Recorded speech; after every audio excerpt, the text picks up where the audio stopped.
Hey everybody, it's Galmadex, and welcome back to another premiere draft of Avatar: The Last Airbender. Without further ado, let's get into the pack 1, pick 1. This overall looks like a pretty unexciting pack here.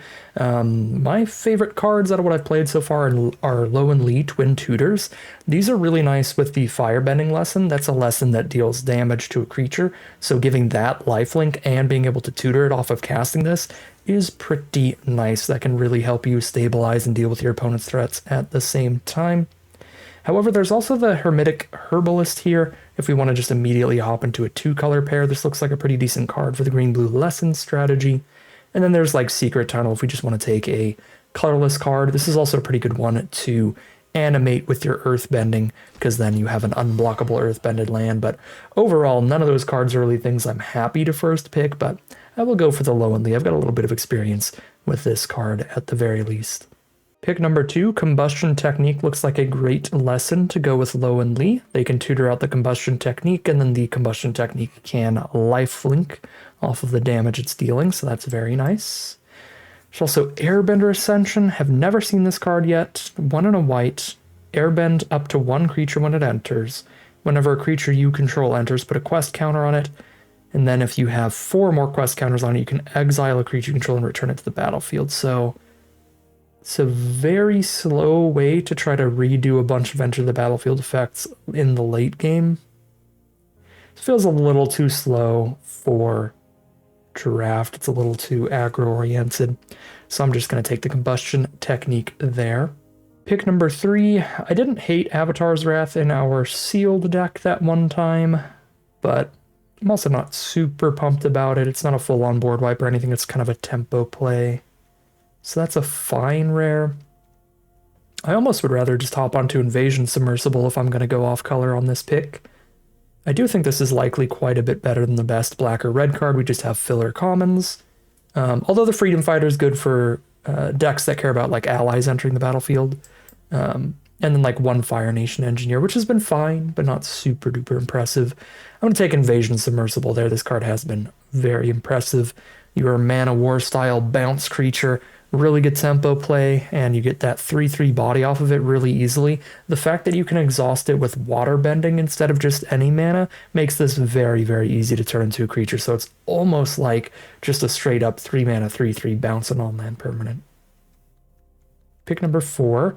Combustion Man looks terrifying, honestly. I still haven't played with this card yet, but 5 mana for 4/6. Whenever it attacks, destroy target permanent unless the controller has Combustion Man deal damage to them equal to his power. So every time he attacks, he deals 4 to your opponent or destroys their best permanents. That seems exceptionally rude. I think I'm going to try out Combustion Man here today. Pick 5. Some okay red cards. The Zhang looks pretty good with Combustion Technique, so that could be fun. Or the Messenger Hawk is nice because of its hybrid mana cost. We can play this if we end up in red-blue or if we end up in red-black here. So this is pretty good glue to hold our cards together. And just solid filler, period. Yeah, I'm going to go for the Messenger Hawk there. Very flexible pickup. Pick 6 looks like a very mid pack all around. Filler black creature, filler red combat trick. I might even just take speculative fixing here, like Omashu City. Probably not. I'll go for the Callous Inspector here. The filler combat trick there, the blades, can be fine if you have a lot of firebending. That makes them a lot better, because then you're getting a bunch of mana you can only spend during combat anyway. So any instant speed combat tricks go up in value. But currently we don't have any of that kind of stuff going on. Corrupt Court Official looks like fine filler. Pick 8. Judy works well with Corrupt Court Official and Callous Inspector.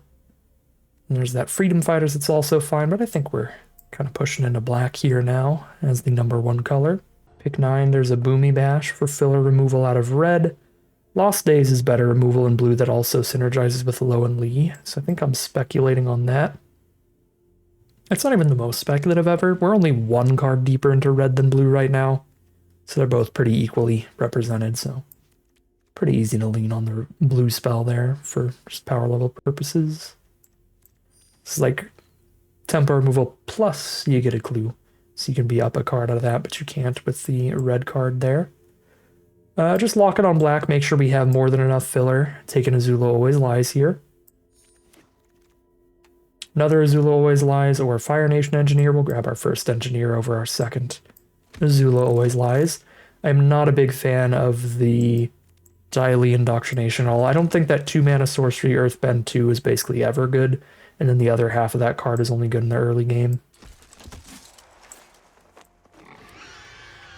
Alright, pack 2, pick number 1. What do we got? Honestly, very similar to our pack 1, this pack looks like a pretty huge miss in terms of power level. There's nothing that really stands out. We've been like a black-white sack deck before, and that's the only spot the Scavengers even works, and even there it just ends up playing okay. So that's a super narrow rare. The uncommons are all a bit dirtily, a bit expensive for what they're doing, and the same goes for the commons. Not super happy here. I guess I could try out this Tundra Tank thing, maybe. Just because I haven't ever played it before, but that was not a great opening pack there. Pack 2, pick 2. We are deepest on black. We are much deeper into black than any other color, so we can try to go towards mono black for Catcater, but this is probably still pretty powerful in any deck that has at least like 10 swamps. So we could go like 10 swamps, 7 islands, or 10 swamps, 7 mountains, something like that, and have this as a really good way to stabilize. Clear out your opponent's best threat, gain a bunch of life, trade this off with another card, gain a bunch of life. That can really flip the board back in your favor. Seems pretty fun. Pick number 3 now. We don't have any green cards yet, but Unlucky Cabbage Merchant seems pretty decent. Ramp plus life gain. Probably just take the best blue or red card here, because the black cards are super filler, so I'm going to take Watery Grasp. I'm not trying to play a blue-red Sokka in a deck that's this deep on black. That'd be a double splash. So we'll just grab a Watery Grasp there for filler. Blue removal if blue ends up being that 7 island splash over the red 7 mountain splash. Pick 4. Super filler black spells again. Although now we have Zao at least, thanks to the hybrid mana that could go into mono black. If we get a bunch of clue tokens, that's a way to have Zao play pretty well, because Zao can Firebend for the 2 mana you need to sack a clue, and then by sacking the clue, you buff your whole board. Not like super exciting, certainly somewhat filler, but better filler than like another Hog Monkey or Azula Always Lies. Fortune Teller is certainly the strongest card. I think I'll let the auto suggester go ahead and take it there. Probably enough better than Zao to grab. Pick number 5. Here's some filler black removal. This one's a much easier pick.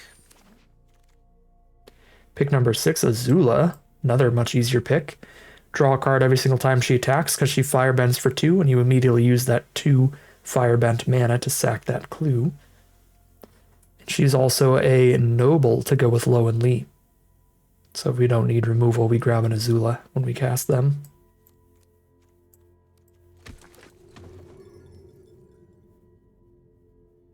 Pick number 7. Very unexciting pack. Filler octopus form. Maybe Zuko's Conviction. Honestly, octopus form seems much better, but if I take enough black spells, there's a chance we get to go full mono black, which would be fun. Still don't know if I'm taking beetle-headed merchants over like a cruel administrator, though. Okay. Filler red creature. Filler black spell. Maybe I could have taken the blue-red duel there, but again, I really don't want to end up playing all 3 of these colors. Another Azula Always Lies. I feel like in pack number 3, what we need more than anything else is just a chunk of creatures now. But let's double check. Let's sort out the creatures from the non-creatures. Okay, maybe not. Maybe we're doing fine. Although Daily Indoctrination I'd really rather not play. Some more like 2 mana creatures is what we really need. Towards trying to get to the full mono black, if that's a path that we could take. And what is the red versus blue looking like here? Honestly, really close between the colors. I think red gets the nod by a little bit. Just having burn spell lessons to go with Lowenly, kind of big. All right, pack 3, pick 1. Boiling Rock Rider, so we can exile allies from our graveyard and then cast them when this attacks. How many allies do we even have? We have 2 allies right now, and I believe they're both in red. One of them's in red, and one of them's in blue. So, kind of awkward. Kind of awkward. Mainly a 3-mana 3/3 Firebending 1. I would almost rather just take another Azula here than the Rock Rider, because I just really don't think we're getting any recasts off that. Yeah, I'm going to grab another Azula. Get past a blue-black rare. 5-mana 4/4. Azula, Cunning Usurper. Firebending 2. When Azula enters, target opponent exiles a non-token creature they control and a non-land card from their grave. During your turn, you may cast cards exiled with Azula, and you can cast them so they had flash. Jesus. Okay, well, we're playing blue-black then. That's insane. I mean, they get to choose the cards that they exile, but Azula is a 5-mana 4/4 that makes them exile one of their creatures. Period. Even if Azula dies, they don't get that creature back. Oh my god, we get past a Raven Eagle, which is another great black rare here. That's a slam dunk pick. But yeah, then if Azula doesn't die, then you can cast their own cards against them. That's so rude. That's so sick. Alright. This is going to be a sweet deck here. This final pack is really, really made up for our pack 1 and our pick 2 just not having anything good. Pack 1, pick 1, and pack 2, pick 1, I should say. The packs that we opened ourselves were not good, but hey, get past 2 great rares in pack 3 and that'll make up for that immediately. Pretending Poxbearers looks great here. We are definitely looking for more cheap creatures on the curve, and that's a pretty perfect little 2-drop. Pick number 5. Kyoshi Battlefan's pretty filler, but always castable. I think I like it better than Platypus Bear in here. Yeah, I'm going to take that.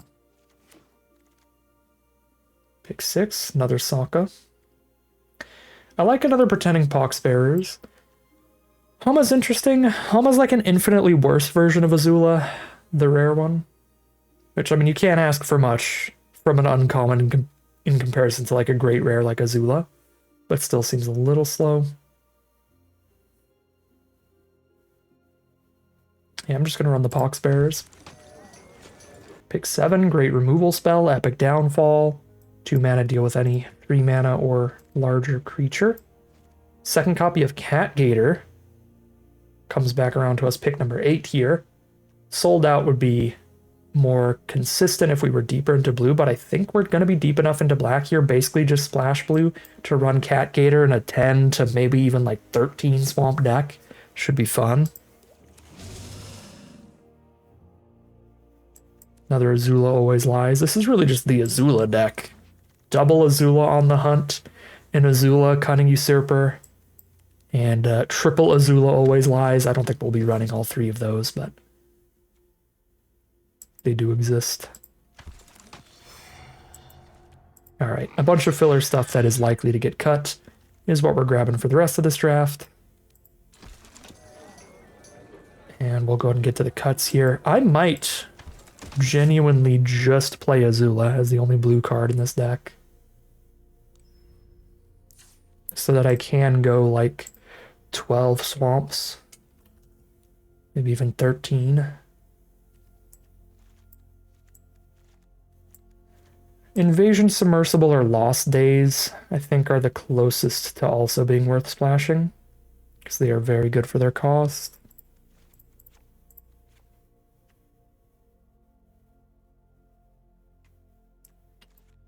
We're not super high on interaction, surprisingly, out of the black. We just have the Epic Downfall and the Swamp Snare.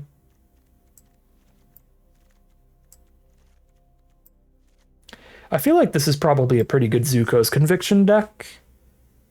This is not an early game play at all, still, but in the late game, if either Cat Gator or Azula has died, those are really good cards to reanimate. 2 copies of Cat Gator, 1 Azula, even Lo and Lee could be fine. Get another tutor out of them. Although the lifelink that Lo and Lee are giving us is not the best. Gives our 3 copies of Azula lifelink. But they can also tutor out our bomb rare. Our blue-black Azula. So we're not cutting Lo and Lee. But yeah, I'm going to keep Zuko's Conviction, I think.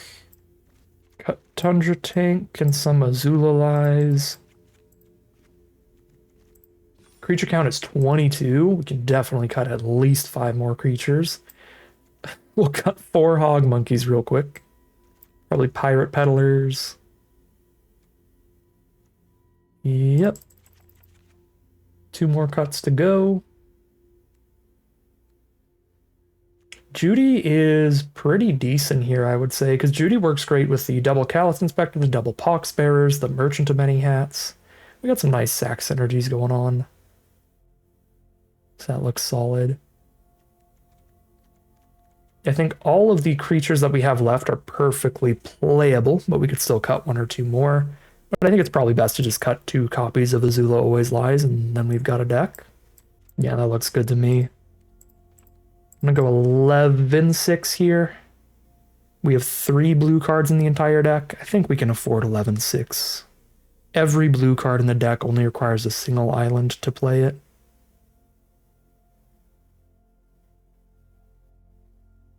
The only moderately early game blue spell is the Submersible, which should still be pretty decent later in the game.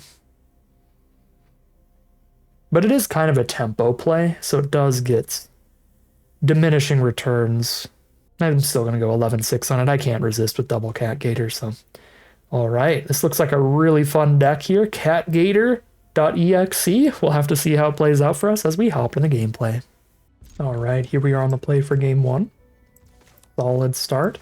Couple cheap expendable creatures and then the Longfang giving us counters as they die. Drawn to the Cat Gator as our finisher, which is really nice with Conviction.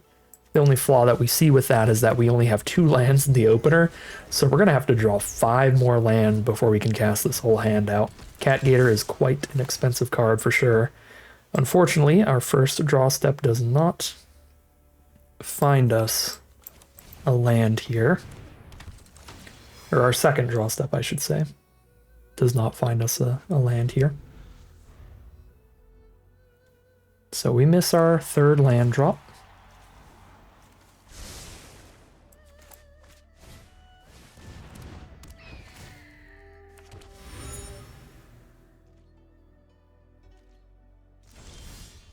Okay, and there it is. It is the black source for Longfang as well.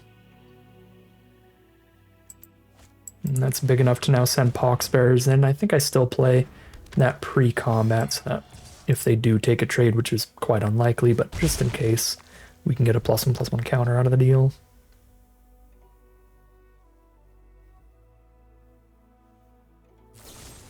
There's the Heartless Act on Longfang.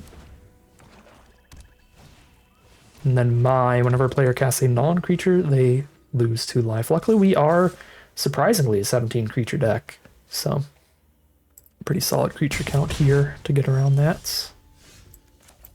Azula mana has arrived. We hit another land this turn, so good draw.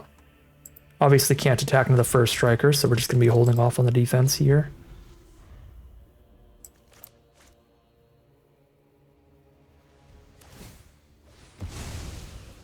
Our opponent sacks the clue, buffs the Messenger Hawk with that. And we're down to 14. They pass turn with 2 mana up. Alright, if they have a way to kill Azula, they've got a way to kill Azula. I definitely need to draw cards here because we gotta get up to that 7. So I'm sending.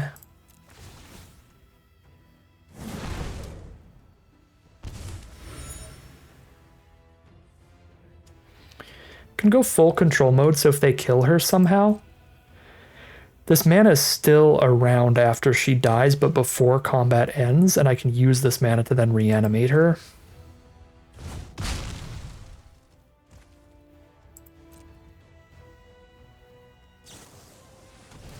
Okay, well, they've exiled her, so that is not going to be a thing anymore. I could still Lost Days if I want, but I think it's better to just draw the card then.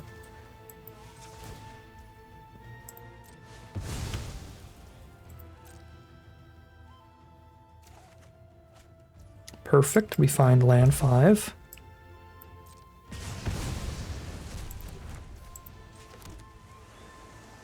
Could Lost Days.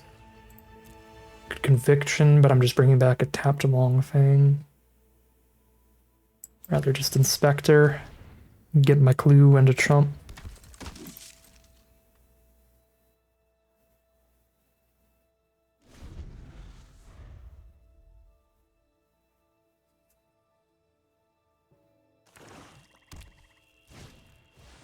June Bounty Hunter cannot be blocked if they've drawn 2 or more cards this turn and can sack creatures and turn them into clues. Fire Nation Cadets as well. There's a lot of cheap, aggressive creatures hitting the board. Very scary stuff. Disciple giving somebody unblockable every turn. There's an unblockable 2 damage from Mai. So 3 total because the one in the sky as well. We're down to 10.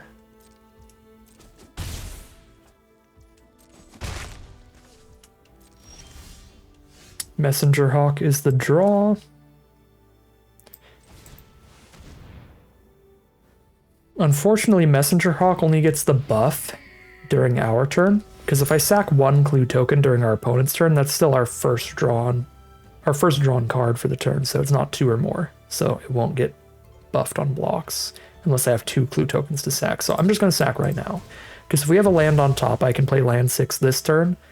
And that way, if I then hit a land on top again, land 7 Catgator, stabilize.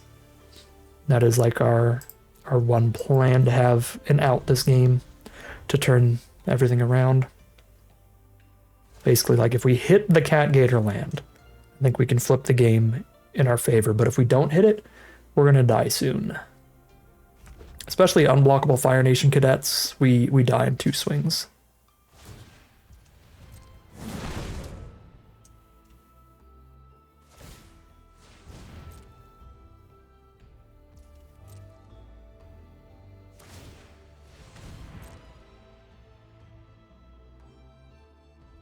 All right, top deck land or bust here.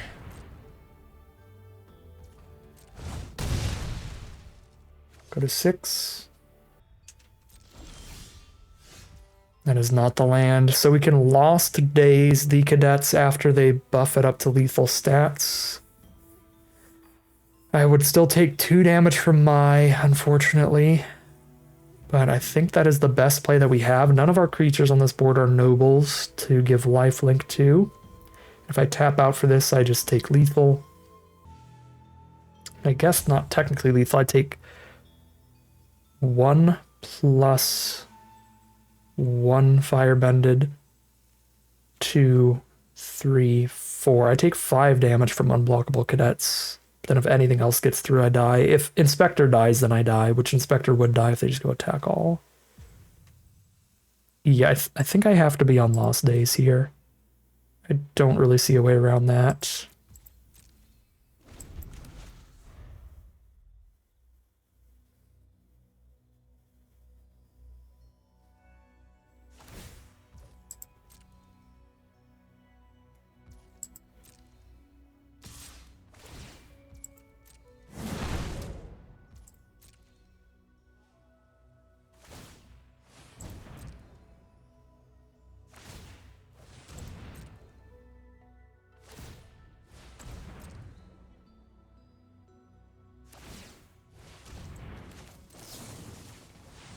Go to 4.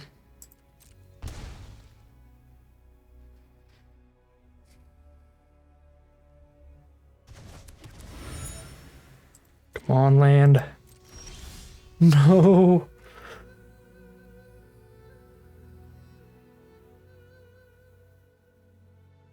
So I go to 2. Disciple makes somebody unblockable. I take 2 from that creature. We're dead to June's ability. Because June can sack somebody and then sack the clue, and then June's unblockable. So they can sack Messenger Hawk, crack the clue, and disciple Mai through. So Mai's unblockable and June's unblockable that way. How do we not die to that? I don't think there's a way in this hand, so I have to crack the clue and find removal.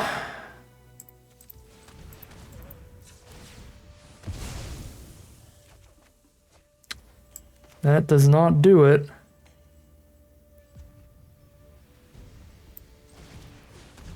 Okay, we are dead if they do the thing here.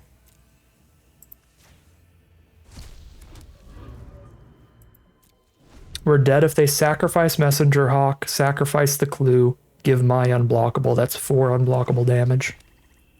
But if they don't do that, and we live just one more turn, if we hit that Cat Gator mana, we can still stabilize.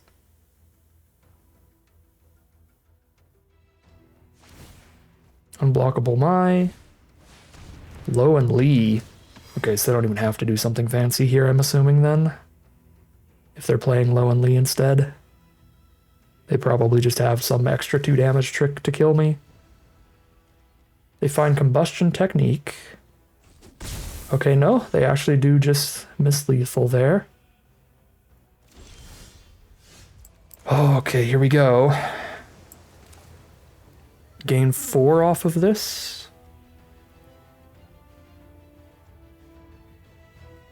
We go back up to 6.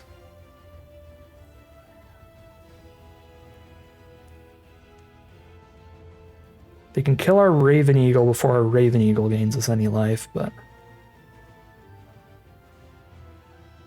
I have to hit Deserter's Disciple, right? It's that or June. But Disciple can get in unblockable without even needing to do any sacks or clues or anything like that. This has got to be on Disciple.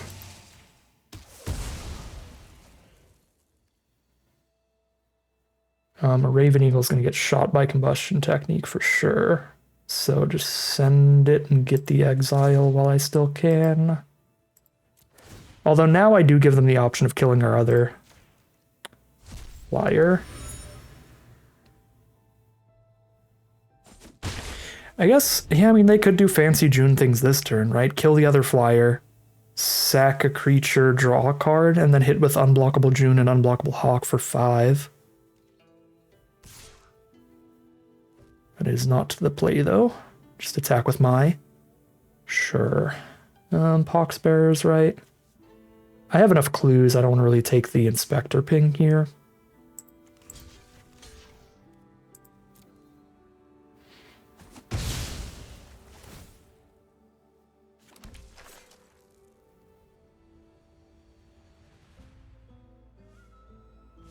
Could have jumped with Cat Gator to get it in grave for the...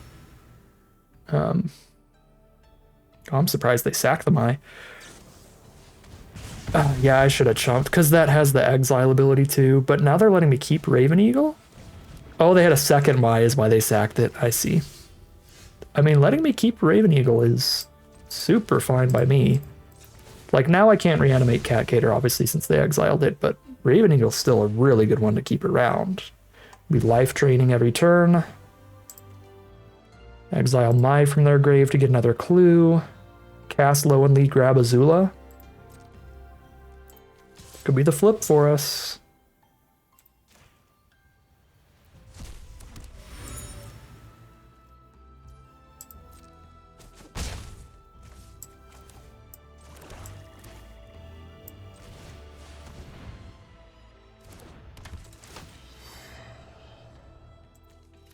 Bomb Rare Azula gets grabbed and we pass.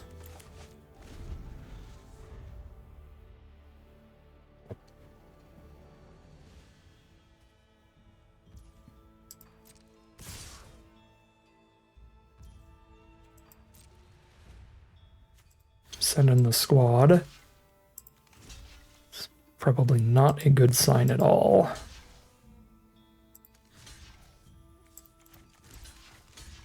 This is just going to eat my Messenger Hawk. Probably better than taking another 3.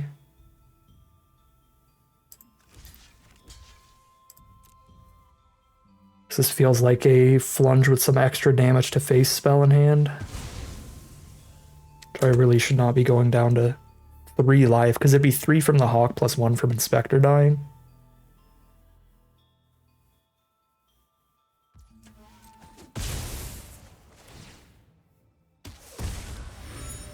So I would be dead to a Lightning Strike if I didn't shump Messenger Hawk here.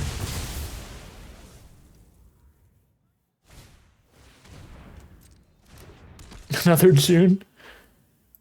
Opponent says the legend rule is for cowards.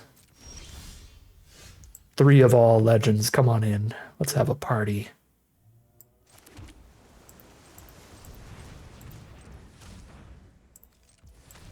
Azula.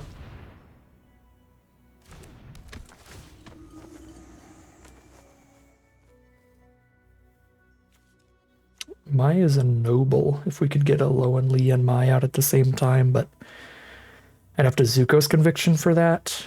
That could be interesting. Okay, we get June anyway. We don't get the Mai regardless. Double June! Cool. Crack the clue to gain the 1 with the Raven Eagle. Also send it.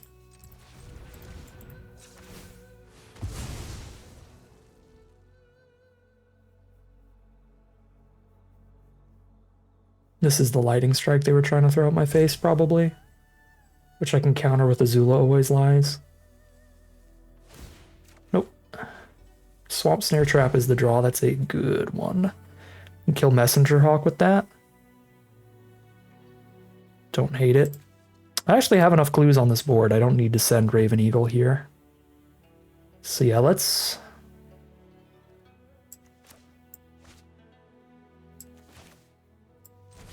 Swamp Snare the Messenger. I can't Swamp Snare Mai because that's 3 mana to do, so I'd have to wait a turn to do that anyway.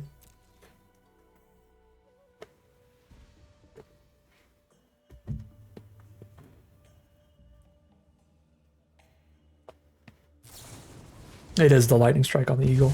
Okay. You got 1 card in hand, and now they're top deck for a 2nd in hand. I do think we've got the tools here with the Zuko's Conviction to flip the game against any not great draws. Oh god, menace me down to 1 so I can't cast any non-creatures? Well, never mind then. That does count as a pretty great draw.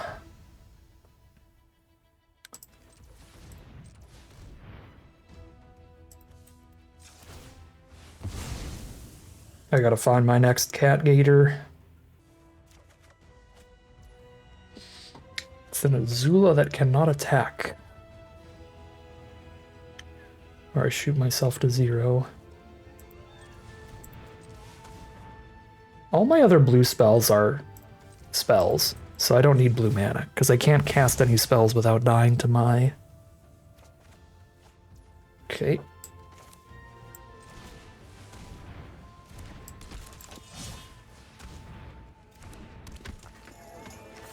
How do I die here if I attack with Azula? I die to removal spell plus menace trick, or double removal spell.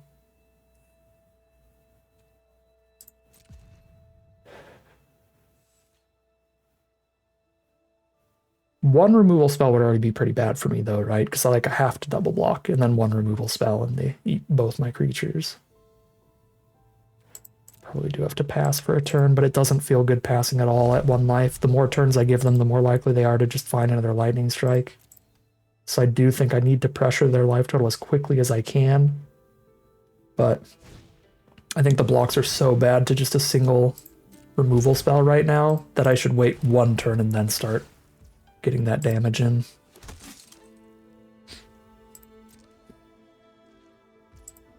I got plenty more creatures to play. Oh, baby! It's a kitty cat!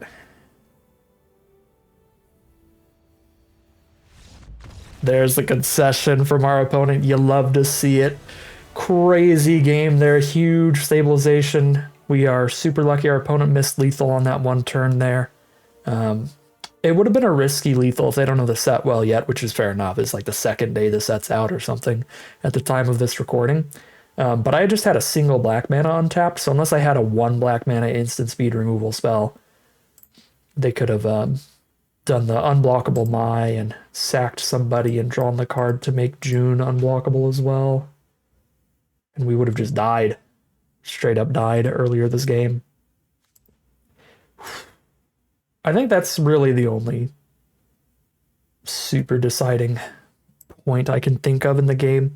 They did kill Cat Gator instead of Raven Eagle, but to be fair, like no matter what they kill, it's going to go poorly for them. So I don't actually know which one's better for them to have killed at that time, because if they did kill Raven Eagle instead of Cat Gator, I would get to attack and lifelink a little bit and then have it engrave. And then because it's engrave, I just Zuko's Conviction it. Probably win faster. So like either one they kill, they're not having a good time there. So, oh my god! And I am sure we also made some misplays there, but didn't quite miss lethal at any point at least. So, all right, insane game of Magic. We are 1-0 though, heading into game 2.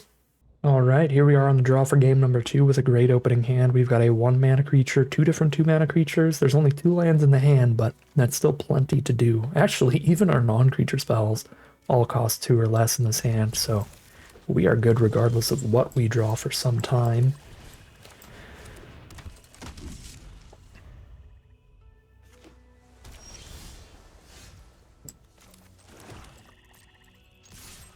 Our opponent is on blue-white.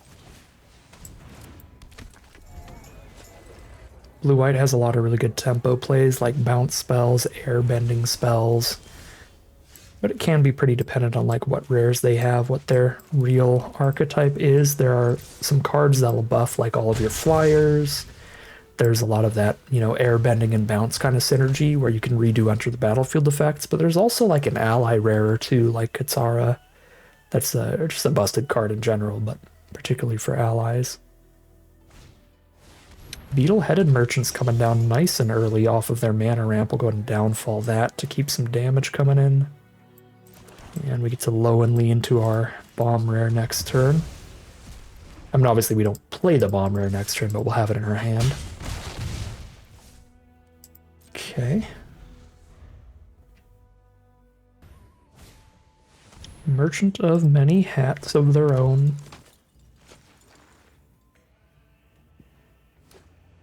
Tap land. Okay, Merchant with the mana to return it to hand's a little bit awkward for us. It means our attacks aren't incredible. But I think our opponent is still low enough on life to just take the Merchant trade here. Definitely not casting Azula Always Lies. They could have a Quench here on low and Lee. That is a no. They're just going to put Merchant back to hand. Here's Azula.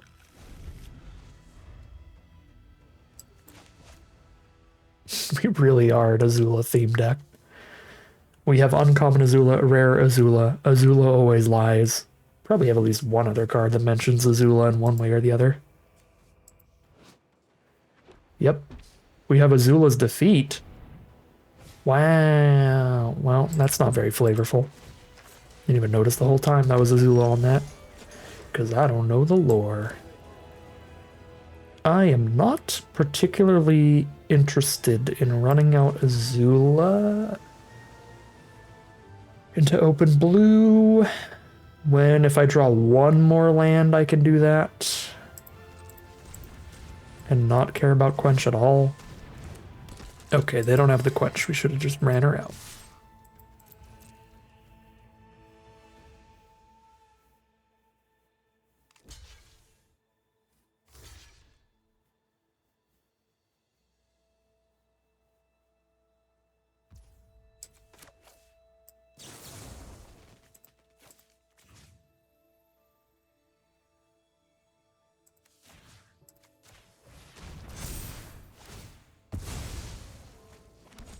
Nom nom nom, they're bored up.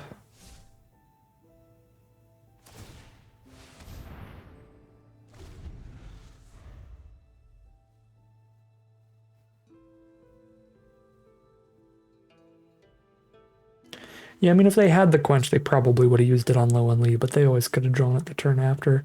But now, because I didn't try to cast Azula, they could have drawn it this turn.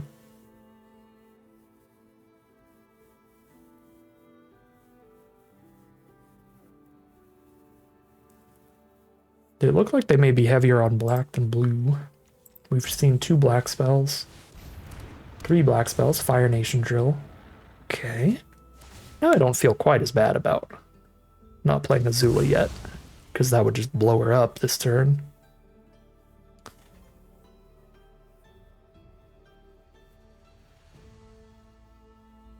So, I mean, I guess if I cast Azula here, they could crew the drill and then exile the drill instead to Azula's ability, but, like, then I get to cast a drill against them.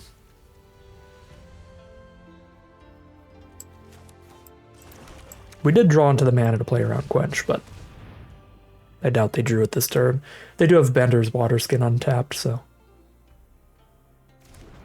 they do have the mana up, if they have it.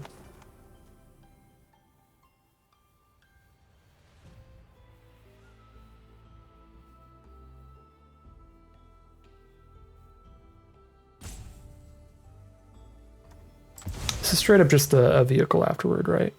Yeah, it's straight just crew 263. Okay. Go team go.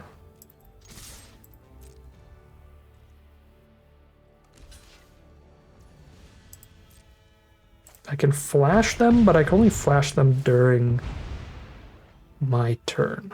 Okay. So I can like use combat tricks and counter spells with Azula. But only during my turn.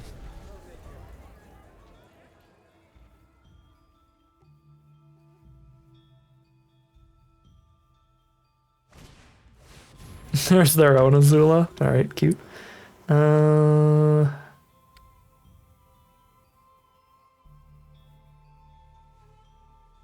should probably just give them Inspector, right?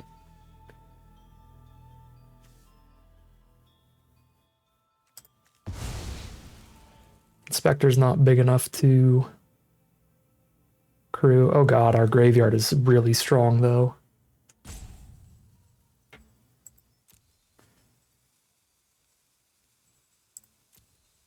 That is nuts. Not a graveyard I wanted to see.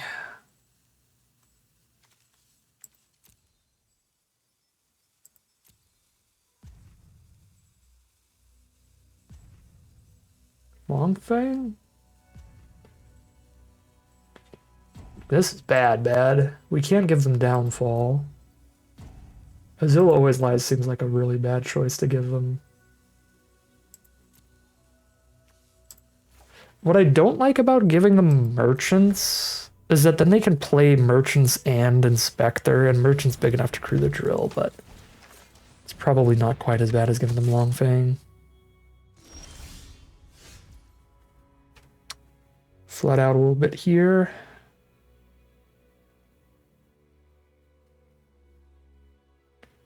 Trade Azula into their drill. Yeah, the 4/4 body we just can't get through because they have a 6/3 and a 4/4 here.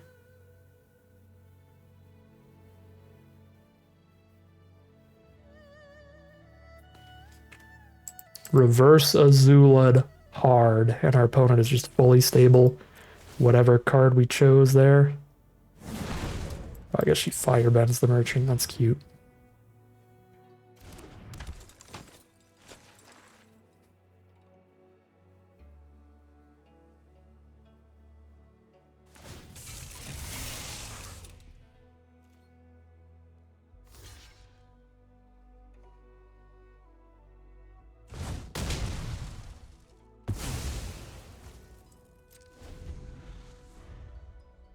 Well, we have 2 lethal draws now. Both of our cat gators can shoot face.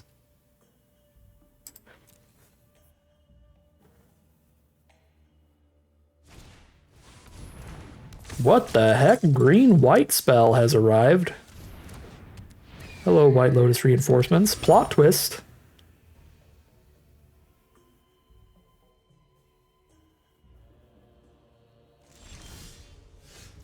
Invasion Submersible. That's our merchant, right? So bounce our merchant back to our hand seems okay.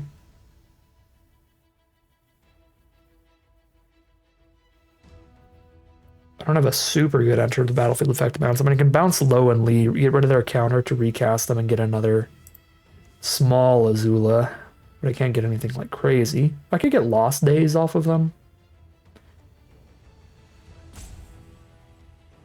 I suppose Lost Days is pretty good here. And I have the mana to immediately recast. I mean, but like bouncing their merchant is a 2-creature swing. This is close. I'm going to take the 2-creature swing here, though. Get rid of one of theirs and add another to ours. That's 2 more creatures this turn. If we ever get a board with 2 more creatures than our opponent, we win. And now we have 2 more creatures, but they're summoning sick, so we can't kill them yet. But if they top deck nothing off of the clue and the draw, then they're dead next turn. So, I mean, we're not the most likely to have lethal next turn, but we could. And of course, we are still playing towards those cat gators. Oh god, Water Tribralier is exceptional in a board stall like this. Because we both just keep passing. They hit double creature for their 2 draws, too. One of which draws them another card. Those were fantastic draws. But, yeah, Water Tribralier is perfect in a position like this. Because we have to stare at each other, and then during our step, every turn, they can just tap all their creatures to draw more creatures. Raven Eagle is also the perfect draw in a top decking situation like this. Because we get to drain them for a life and draw another card to try to hit something else. Drain them for another life next turn, even if Raven Eagle dies the second it attacks. It's going to be beautiful.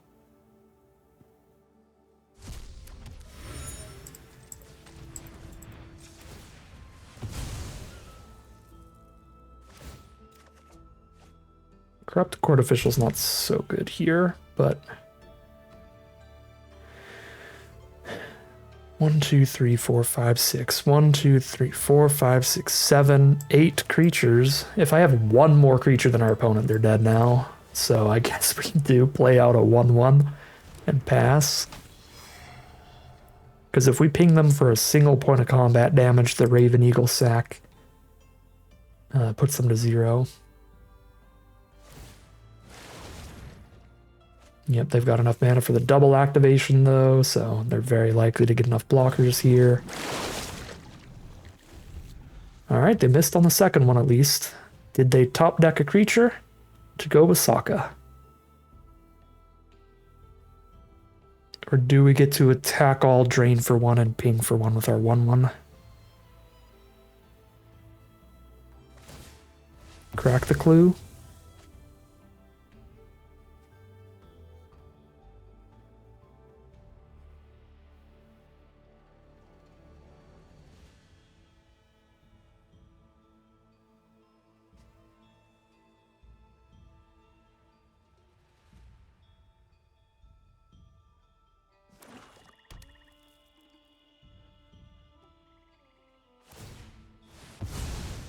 Crack the Oasis? Tap out of playing Sokka? We might have it. We have it. They could not find a second creature.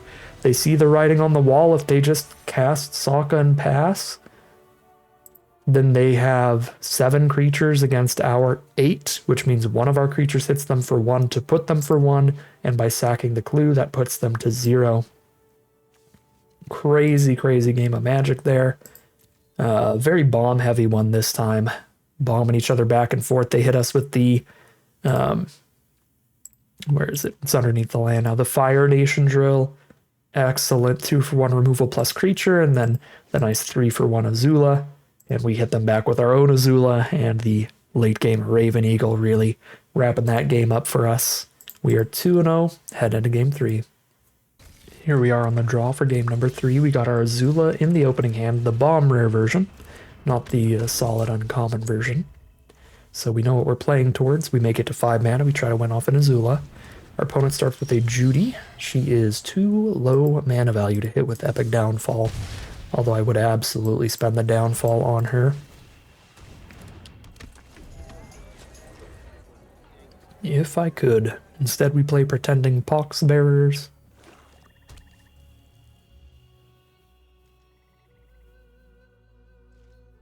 And our opponent passes through. It is a blue-black mirror match. Messenger Hawk for this turn. Azula Always Lies would be pretty nasty for our opponent here.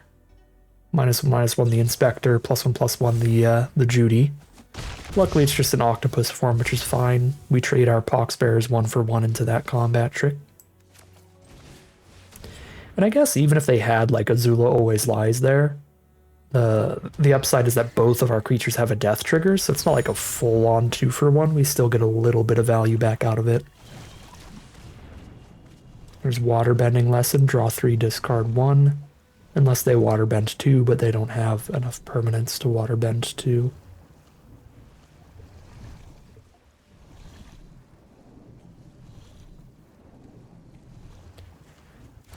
This turn we can crack a clue, hit for 3 with the Hawk, and also play, oh my god. I was going to say also play a Pox Bears, but now I really want to just play Raven Eagle here. There is one creature in the grave. There's a Pox Bears to immediately activate on. It is mana efficient to crack a clue and cast a Pox Bears, and that also makes us more likely to have the 5 for Azula. Yeah, we can save Raven Eagle for a backup win con.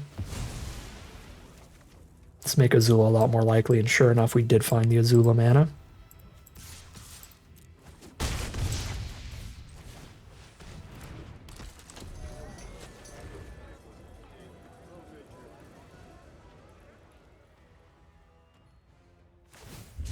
If we wait to cast Azula until we have 6 mana, we can make it so they can't really choose Octopus form. Hello, Raven Eagle. Alright, I'm perfectly happy to wait then so I can Downfall Eagle. A Downfall Eagle, play our own. And that seems best.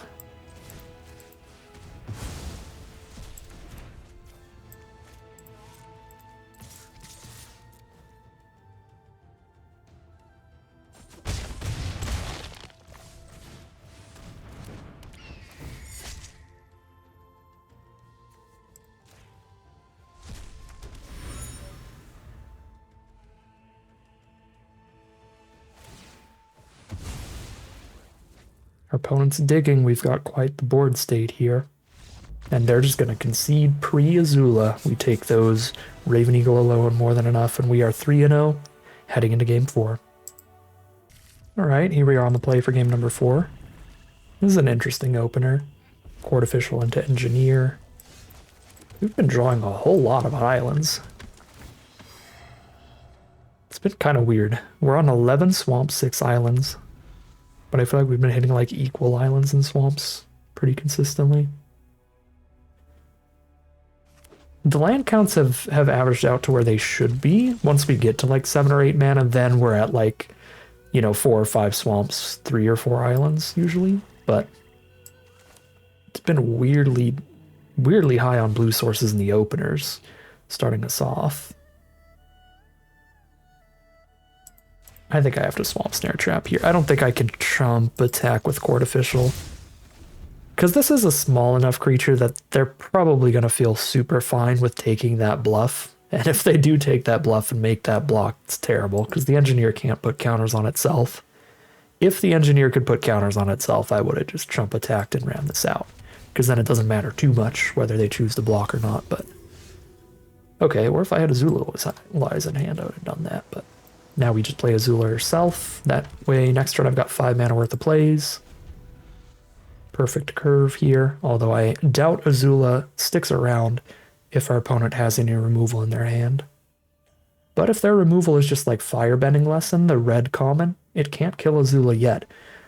Unless they do have their land. Then they play land 4, attack, Firebend 1, use the 1 Firebending mana and the 4 to play the kicked Firebending Lesson for 5 total.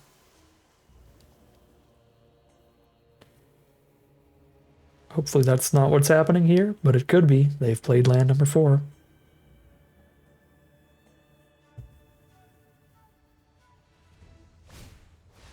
Yuyan Archers. Big enough blocker to block Azula well.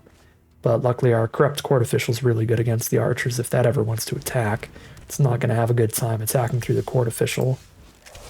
Whenever a creature you control deals combat damage to a player, put a quest counter on this enchantment. Then if it has 4 or more quest counters on it, draw a card. And for Waterbend 4, target creature can't be blocked this turn. So, very slow, but should it get going, it draws a lot of cards, potentially. Alright, sketchy. We got the Azula Always Lies to clear out the Archers here. I don't think I care too much whether or not I hit our opponent, but if I do this pre-combat, I do get 5 damage in.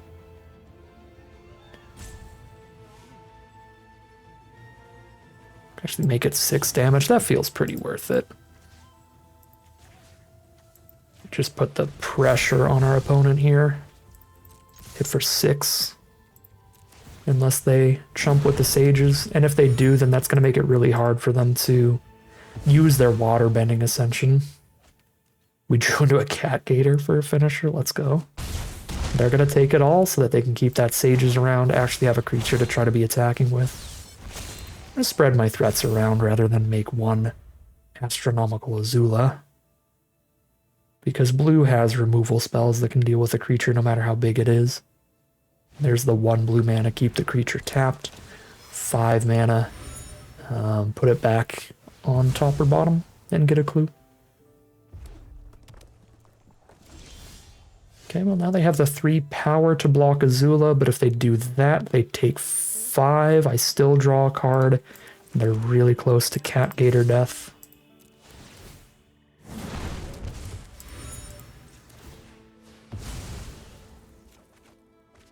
Find a Pox Bearers. This is going to be the Azula block. They go to 8. Here's Pox Bearers.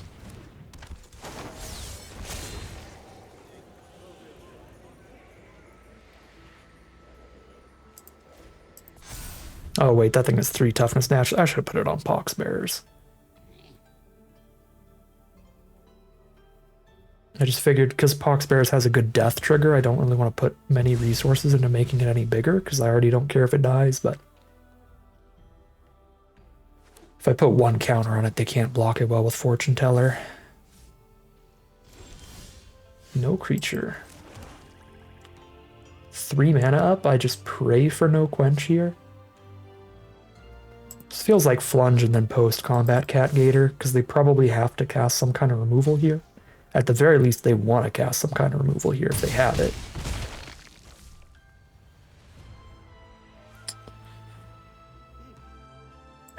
Right, well, make them have it.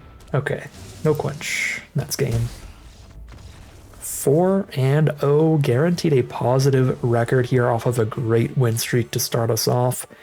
Some of the games have been pretty easy. We've gotten lucky with some weaker hands from our opponents, some great draws from us, but we have had to fight for a little bit, especially like game 1 there. That one was super, super close, so pretty sick draft so far, but we'll see if we can't keep it rolling heading into game number 5. Okay, here we are on the play for game number 5. Solid luck on that play-draw differential today. This isn't the most consistent opener. We kept the 2-lander with 2 5-drops in it, but I mean, one of those is Azula, Cunning Usurper, so I'm not mulliganing that hand. Forecasting Fortune Teller is our opponent's first play. Card has been solid. This is the first time we actually have not had an island in the opener. Arena heard my complaints about drawing so many islands in the previous games, and that being like pretty strange on an 11-6 split. And then it's like, alright, this time we'll dodge those islands for you. And now I regret my words, because we've hit 2 of our 3 blue spells and 0 of our 6 islands.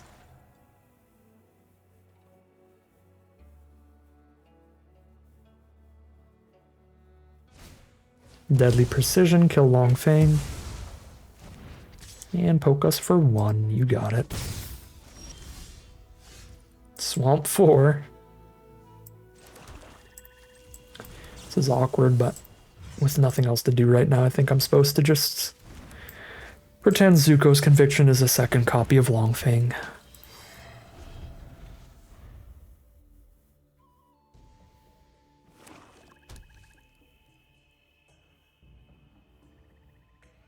I don't think I'm supposed to just hold this trying to wait to recast an Azula later, because we don't know how long it's going to take before we can even cast Azula the first time, let alone have her in the graveyard. Okay, this is looking really bad. We are still missing those blue sources, and now our opponent has a win condition. The Foggy Swamp Spirit Keeper alongside the card that discards a card and draws a card every turn means they're going to get an unblockable 1/1 every single turn. So very quickly they're going to be hitting us for 3, 4, 5 turn after turn that we can't stop at all. And then a mythic rare draws a bunch of cards and gets bigger. There's Swamp 5. Here's Lowen Lee.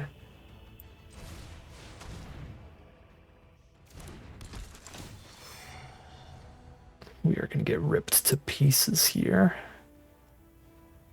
So I can't take a removal spell because our removal spell is blue. Azula Always Lies doesn't even really do much against their only important cards. They're both decently high toughness. Just gotta take Azula on the hunt here. And of course, it gets a counter because we searched our library. But Lowen Lee was like the only thing we could play here.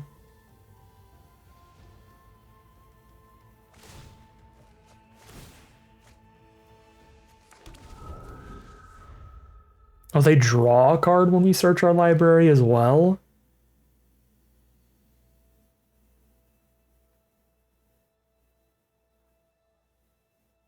Man, this thing is disgusting. What is the base stat line? 1/1? 1/1? Alright.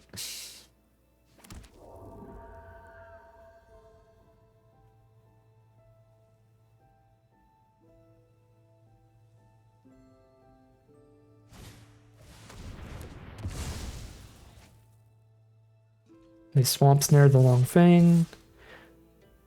Take a bunch from Flying Vigilant Mythic and a couple spirits. Draw our third blue spell before our first of 6 blue sources. Here's Azula. And pass.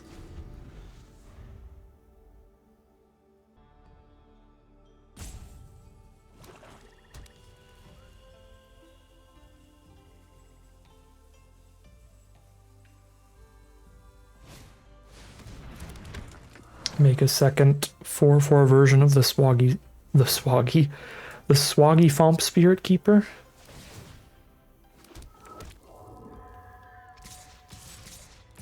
Yep, that's pretty good. That's super dead. 4-1 it'll be, heading into game number 6. Here we are for game 6, very nice opening hand. Court Official on 2 into one of either of our clue-producing birds. On 3, there's the Cat Gator for the end game. Sparring Dummy off of green, blue, and red mana. Turn 2 from our opponent. Here's Corrupt Court Official. Oh, got rid of a 7/7 reach. Happy to see that. Get that thing out of the way. I cannot blow that up with a Cat Gator, unless I'm tremendously lucky. There's Zhong the Deserter, Firebender, exhausts and buffs things up. That's scary enough to just throw a downfall at. Doubles up a lesson at some point. It's a 3/4 soon.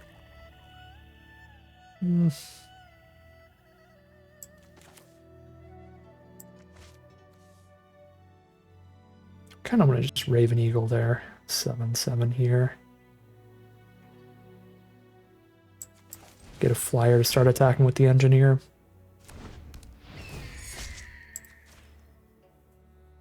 This also means next turn, if I don't top deck the land, I can crack the clue. If I do top deck the land, I can Epic Downfall and crack the clue. And if I don't draw the land because I can crack the clue first, it could still draw into the land, right? If I crack the clue first and then hit the land off of the clue, I can still do my, not double spell, but double play for the mana. An activation and a spell. All right, let's see if they get to double lessen us.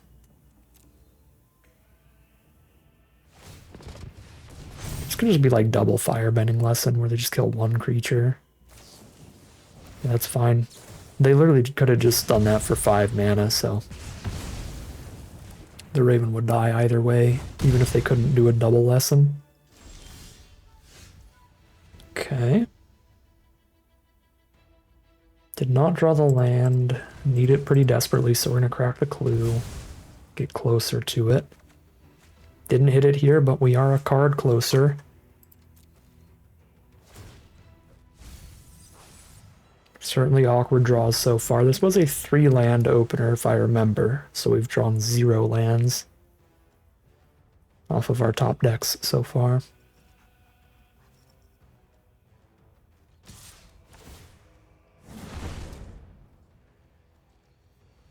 Zhongzhong's ability is a exhaust ability, so it's just a 3/4 now.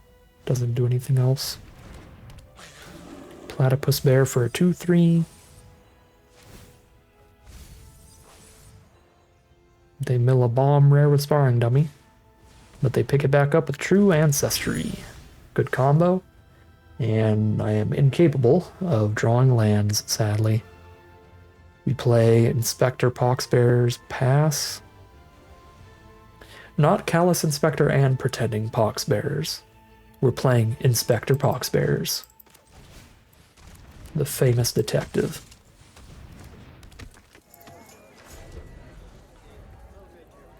This thing has ward, doesn't it? Oh my god. Ward of 4? When I can't draw lands, it's just impossible to get through.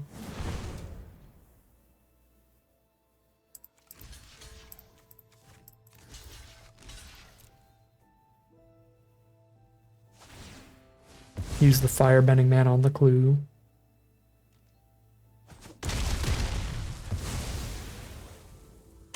Both of these die into a creature or an artifact, so both of those give us 1 Waterbending mana. It's another non-land spell. Yay.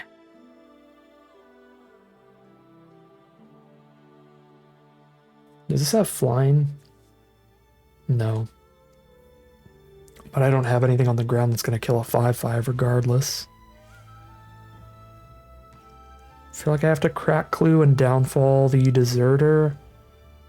But then I'm just letting the 5/5 stick around.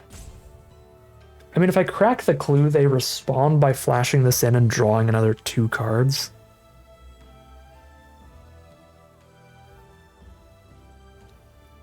Yeah, the Unagi is disgusting here.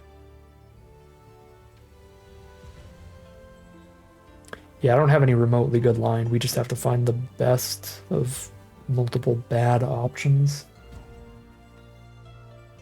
With double Cat Gator in hand, I really don't feel like we stand any chance at all if I'm not hitting lands. So let them draw another 2.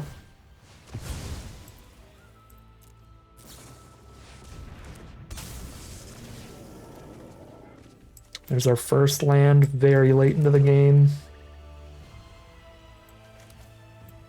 Drop Merchant and pass.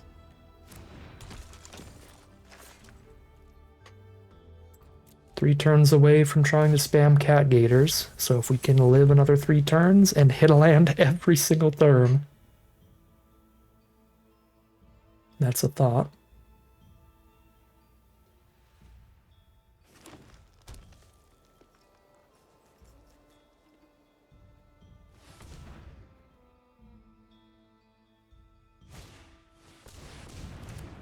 That does not look like we can live another 3 turns, because that is a 7/7 and an Earthbended hasty 3/3. Scry their next cards.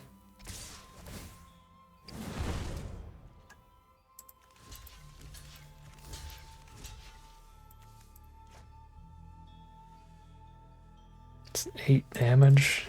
So we'll chump 5, but I don't see any out here.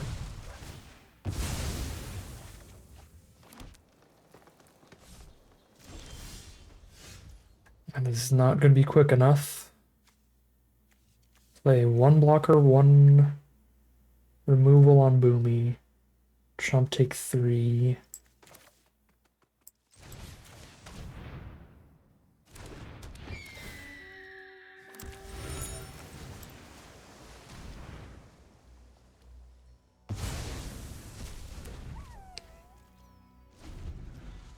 Dead to removal. And there's removal. That'll do it. Really disappointing last couple games here. Super terrible mana draws. Just did not draw any lands until way too late this game. And our game before that, our opponent had an insane hand. They had a great mythic rare. But we also drew all 3 of our blue spells and none of our 6 blue sources, so that's just magic for you. Rough patch of variance here, taking us from our 4-0 win streak into 2 losses in a row. Hopefully we don't keep up with the bad luck 3 games in a row, and we'll see how things go. We are heading into game number 7 now. This is a very nice opener here. Already better mana than both of our last 2 games combined. There's June Bounty Hunter to start our opponent off. Play the Poxbearers as the best creature to trade off.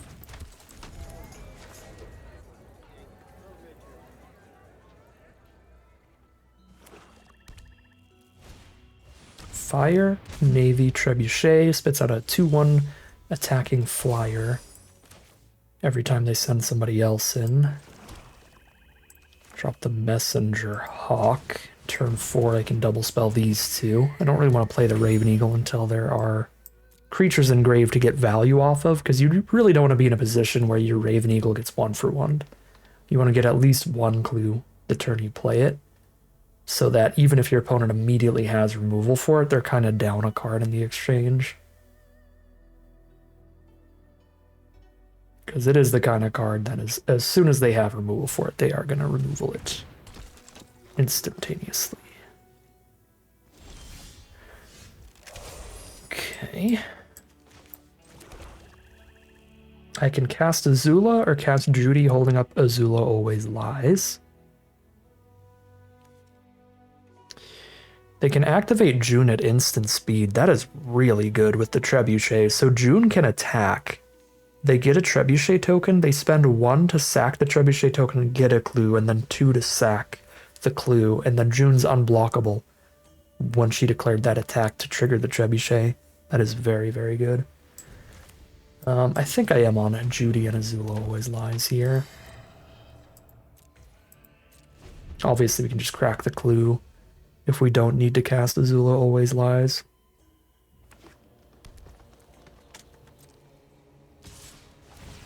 Attack with Mai. June is going to turn that boulder into a clue. Because it's not a sorcery speed thing. It is instant speed, but during your turn only. So they can do it in response to removal.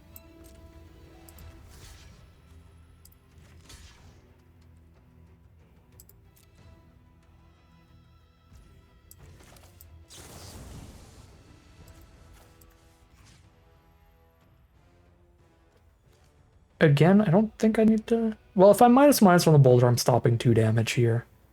Yeah, I might as well. But they just respond by sacking it, regardless.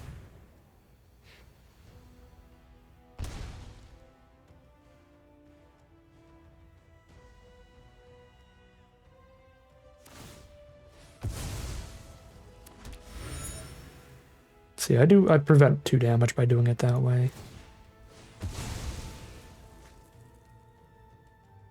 Correct the clue, trying to find a combat trick or removal spell of their own. Don't find one, so sack the Mai as well, since Mai's going to die regardless. Alright, not a bad turn for us, but not a terrible turn for our opponent either. I think I want to just drop Azula here and stop their combo. Hitting either of the 2 pieces is more than good enough here.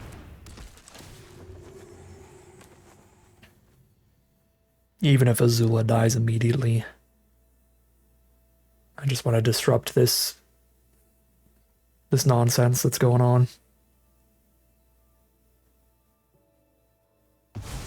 Alright, get rid of the June, keep the Trebuchet.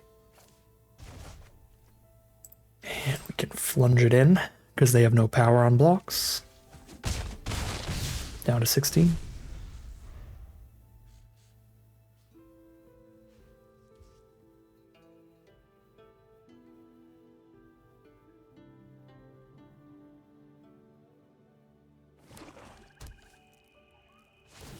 Crack the clue.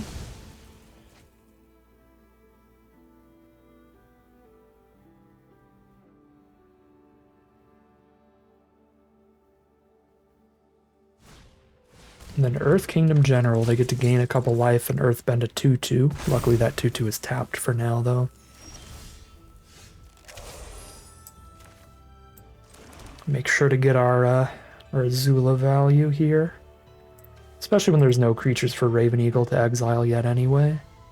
6 mana. Let's just like play one of these two.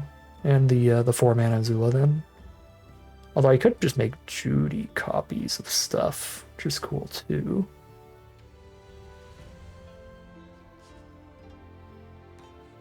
Get a 2-2 and a 0-4. No, I really don't hate just flunge, cast a bunch of stuff.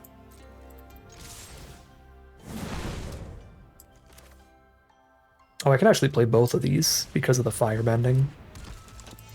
Play both of those and the Azula on the hunt.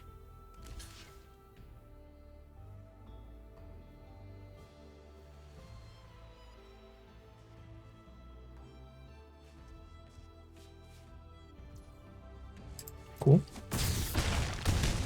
They're down to 10, and here's just a monumentally wide board. Even if they board wipe us, they take 2 from my, and then we have Raven Eagle, which is a card draw engine post board wipe. And there's only one board wipe I can think of in black. That wouldn't even be big enough to kill Azula yet. Because it's destroy everything with mana value X or less. It's double black and X. Oh, I guess because they could tap this swamp. Yeah, they could use that board wipe if they had it. Alright, certainly draw the card. Actually, let's play Raven Eagle first. I'm gonna do 1 more damage if I play Raven Eagle first, but I have more mana up if I do this first. Yeah, I'll just do this first. Okay, it's just the land.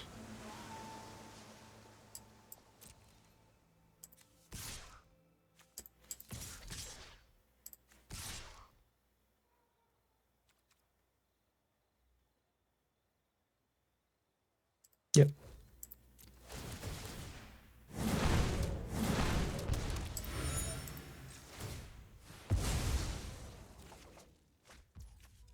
Zuko's Conviction. There's no creatures in grave, but hey. Zuko's Conviction, Azula post-combat. Sounds mega rude. Should actually be able to full control. Yeah, while Azula's still in grave, I can use this Firebending mana to do it too.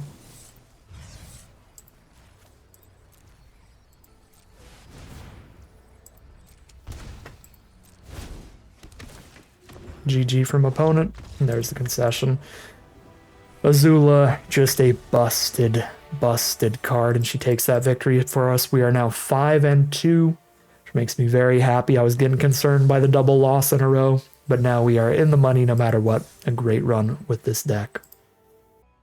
All right, here we are now for game number 8. We are 5-2 right now, and I do not think we can keep this hand. We're on the draw, and we don't play anything that impacts the board till turn 4. In fact, we don't play anything, period, until turn 4. Also, no blue source if we hit one of our splashes. Yeah, that's got to be a mulligan here. All right, this is much better. I think we ditch the blue spell. Just have our 1-2-3 curve and see what goes from there.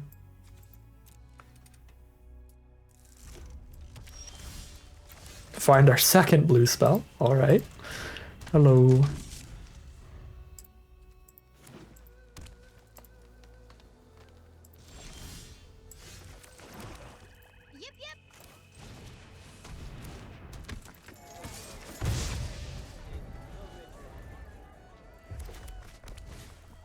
Ostrich Horse has hit the board. That's good. We can get something engraved for Raven Eagle, potentially. If not, we just play a Judy here, and I'm fine trading on blocks. Sick. Trade on attacks is awesome. Raven Eagle probably going to die here, but again, we can make the trade in our favor because we get rid of their full removal spell and draw a card. So we get a 2-for-1. Unless they play like some removal spell that draws them a card when they play it. And if they don't play a removal spell, boom, this Raven Eagle's going to be real nasty because it's going to be a 3-for-1 at minimum now. Okay. Yeah, exile another creature from the grave with that. That's a 2-2. We don't send the 1-1 in. Let's go with these.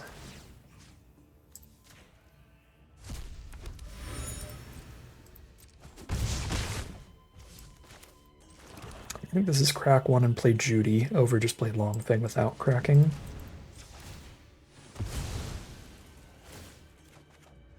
Find Epic Downfall. I don't hate Downfall in the Earth Kingdom in general. It prevents them from gaining any more life. But in terms of their power and toughness on board, it isn't affecting that anymore from this point on. It's just a 2-2. But I don't think it'd be crazy to downfall that. Just to stop any life gain.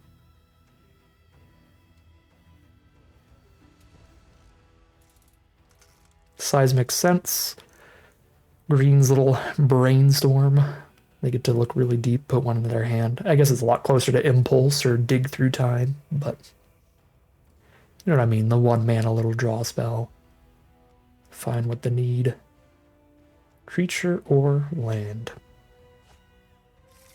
They pick the Rebellious Captives and play a tapped land. All red mana untapped right now. They pass through. Another Poxbearers is the draw. Crack the Clue and play a 3-mana Longfang if we hit a land. If we don't, we play another Poxbearers.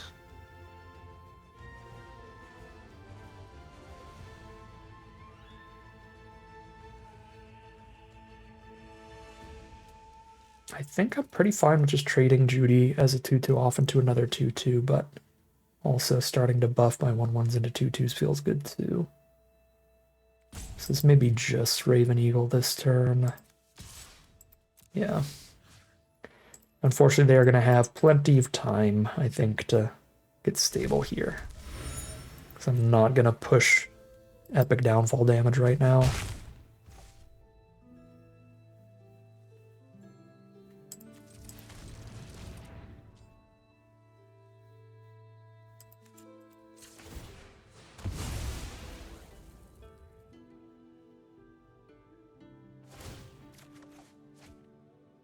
Missed the land here, even off of multiple clue sacks. Disappointing. Don't want to sack again. I'm going to go wide. We'll draw Poxbearers.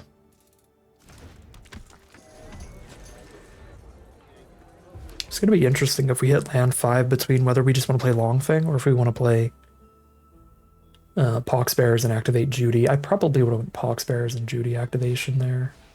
So here's Rebellious Captives. Here's a Sparring Dummy. Plenty of blockers here, but still nothing in the sky. There's land 5 for us, so we have Lost Days for anything that we really need to kill.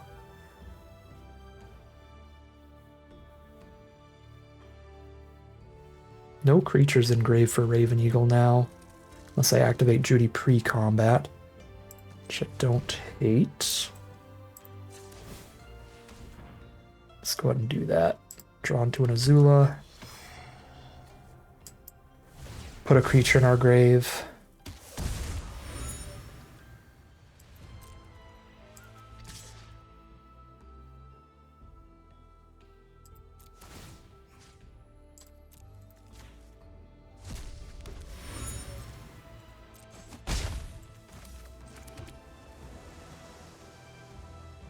Downfall and crack a clue or just play Longfang.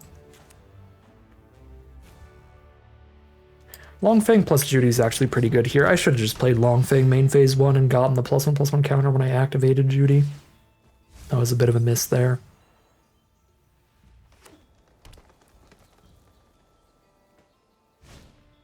Rough Rhino Cavalry. Definitely big enough to downfall, save the lost days for something else. Probably.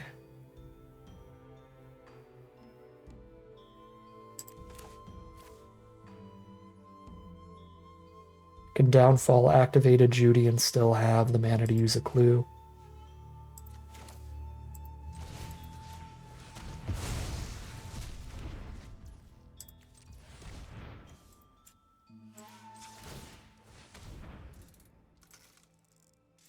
Now I'm just trying to get to Cat Gator as a finisher.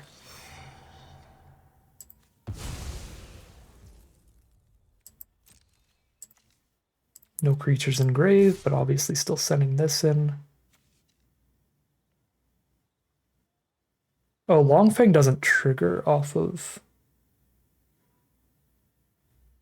token sacks. Well, shoot. Well, I guess it does trigger off creature tokens. It doesn't trigger off clue tokens. Yeah, I should have just sacked up box bearers then.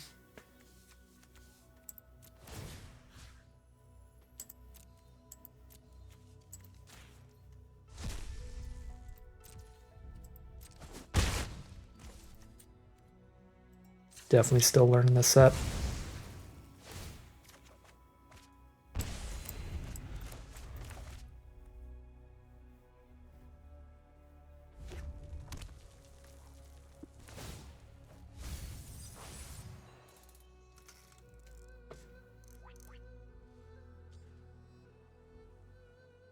GG. All right. Man, the GG is always so far away if you try to use any other emotes. I gotta adjust those. It's hard to find the emotes I actually care about. Anyways, we have done it. We are now really in the money. We're 6-2, and more importantly, we made it all the way to the final boss for the most exciting game of the draft. The final battle. Win or lose, this will be the last game of Magic for today. All right, here we are on the play for our final battle. This hand has some risk to it, but I think it's still a keep with such a powerful 3-mana play with the Raven Eagle. The risk, of course, being it is a 2-lander, and it has no blue for the Submersible, and it has a 7-drop, which you don't really want in your opening hand. You want to draw that later in the game. But it has 2 spells that are castable no matter what. A single land gets us to the Raven Eagle, and if there are any creatures in the grave for said Raven Eagle, we can use that to get some clue tokens to dig for the mana we need to play the rest of our powerful spells. We hit that land turn 3. Beautiful. Send in, really hoping for the trade, but it's not very likely. And then we just play the Merchant so that we can trade on blocks, keep them off of us. I don't want to run out Raven Eagle, as I've said before, without getting at least 1 clue the turn we play it. There's War Balloon. It's going to be a 4/3 flyer very soon. We are naturally hitting all of our lands, which is wonderful for us. I'm sending the team. I highly doubt they take a trade here, but it's not like we get to do any blocking anyway. I may have to just run out a no-value Raven Eagle, because I don't have another play. Yeah, this is not where you want to be, but I don't think we can just not play this. We can just skip playing anything, because we're not going to be playing Azula Always Lies on blocks.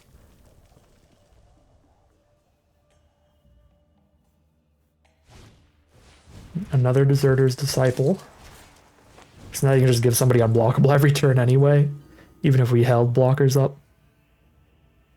This is not looking like an excellent Raven Eagle game, because our creatures are just going to keep jamming past each other. Like so.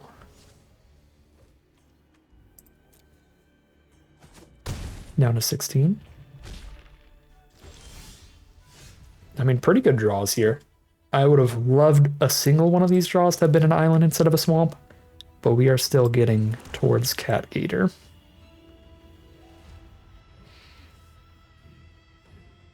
Is it insane to -1/-1 my own Poxbearers? Feels kind of insane.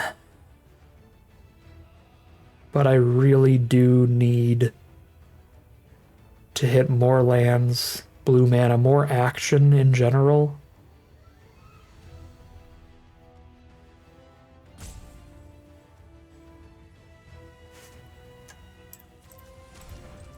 This is silly.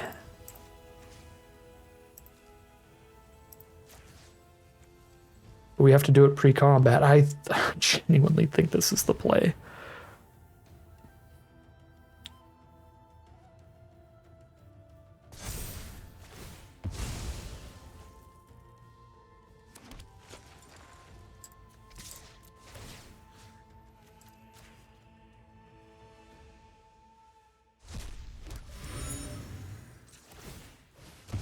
Cycle our 2-1 away. There's the blue.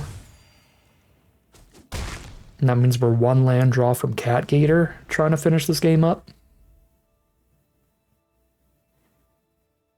If we're not under too much pressure, we try to use it to get the last points of damage and finish them off. If we do find ourselves super on the defensive by then we can play it really defensively. Zao was a great card for us to see here, because we get to now bounce a 4-mana play with our Submersible. Seems beautiful to me. Unfortunately, there's not going to be a creature in grave for Raven Eagle this next turn still. And that's the 7th mana for Cat Gator, so that's going to be a deal 5 to their face next turn. Can bounce Mai to deal 6 to them. The issue with that is if they end up playing any clue tokens or anything to sack to Zao, we would get mega killed on the crackback, so that's a pretty risky play. When I could still kill them in 2 Raven Eagle swings with Cat Gator. I mean, I guess I'll have the Submersible on block still. I could have a chump blocker. You know what? Maybe I'll still die to something here. We could die to the Give Menace to the whole board card. This way that I might not have died of otherwise. But this locks in that kill next turn. If we don't die, they're dead. Period.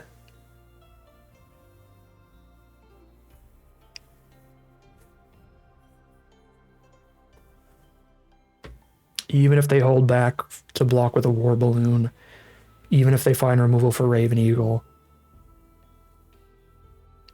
Literally just if we untap and get another turn, we win the game. And we have 2 blockers here, so there aren't a super high amount of cards that can kill us here, but there are cards that can kill us here. Menace to the whole board, +2/+0 to everybody. I believe that kills us. I guess it doesn't kill us by itself because we do still double block. Oh, it only menaces one of the creatures.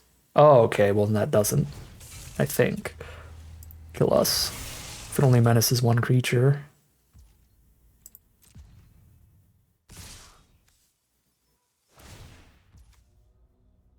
And they get the Firebending here.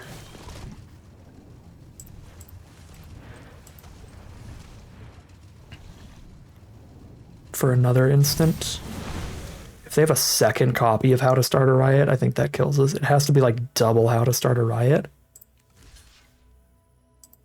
I can stop 5 damage or I can stop 4 damage, so let's stop the 5 damage then. Take 8. Lightning Strike kills us. 8+3. Man. Yeah, so there was actually no one card that could kill us there. It had to be double. It had to be +2/+0 to the whole board, plus Menace and Lightning Strike. And unfortunately, they had the double up there. I still think that's how we're supposed to play it there, to lock in lethal next turn.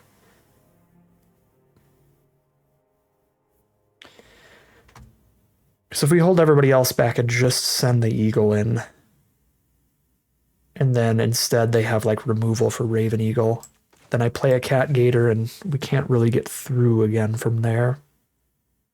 So we have to hold off and get into a bit of a top deck war. Yeah, I think we're supposed to go for it there. That's rough, though. The double, the How to Start a Riot plus Lightning Strike to wrap it up there. Also, very funny that draft lets you use other versions of reprints. I feel like in draft it should always use the version that you drafted, the artwork that you drafted, because it's very weird when your opponent pulls out an M19 card in draft. You're like, you cheating? What's going on here? Imagine you're drafting at FNM and they pull out a core set lightning strike. They're like, what are you doing? What's that doing here? All right, man, super close game. I mean, they were literally dead one turn from there. Yeah, I mean, I think I like how I played it out there. I think Azulaing away the Pox Bears to get the clue, get the drain, get the counter. I think that all played out pretty fine. They just had the double burn to finish us off. So close, but no cigar. That's going to be another 6-3 run in Avatar, The Last Airbender. Not a trophy, sadly, but still an excellent run for an excellent deck. Just always a bummer to not quite get that full trophy. What went well with this deck? What went poorly with this deck? What's the best and worst thing about it? Honestly, in terms of overperformers and underperformers, I don't think anything in here played a lot worse than I thought it would. I don't think anything played way better than I thought it would. Yeah, everything was just about how I thought it would play out. I guess the biggest flaw of the deck, though, certainly the mana base, being 11 swamps, 6 islands, to try to make the cat gators as powerful as possible, did make us a little more likely to not hit blue when we hit our splash cards. But again, it's still 6 blue sources for only 3 blue cards, each of which only needs a single blue mana. So, you know, despite losing a game or two to not getting blue mana, I think that's a little unlikely considering how low the blue splash is. So I think we also just got hit a little harder by that variance than you would normally, but it is still more high variance than your average 2-color draft deck that's on like a 9-8 split, because we are that 11-6, but I think that is still the biggest flaw for the deck for sure, mana stuff, and that is how we lost most of our games, all but the very last game where it was a really close back and forth. The biggest power of the deck is honestly just great rares. I mean, Azula was absolutely ridiculous and Raven Eagle was ridiculous. Just good bomb rares, but I do think the Cat Gator as well was playing pretty consistently great here, having the 11 swamps to go with it. So pretty big fan of the deck. I enjoyed it a lot. Would have liked to see it get the full trophy run, but we'll take what we can get. 6 wins is still an excellent run, as close as you can possibly get to a trophy run without quite getting there. But that is going to end today's video. As always, I'd like to thank my patrons and YouTube members for their support, as well as you for watching the video. If you enjoyed it and you're interested in seeing some more, you can always like, comment, and subscribe to tell the YouTube algorithm to send you some more in the recommended feed. If you'd like to catch me live, you can check out the Twitch channel in the link in the description below. If you'd like to support the channel directly, you can check out the Patreon link in the description below. Other than that, as always, thank you very much for watching, and I'll see you again soon for some more Magic Arena.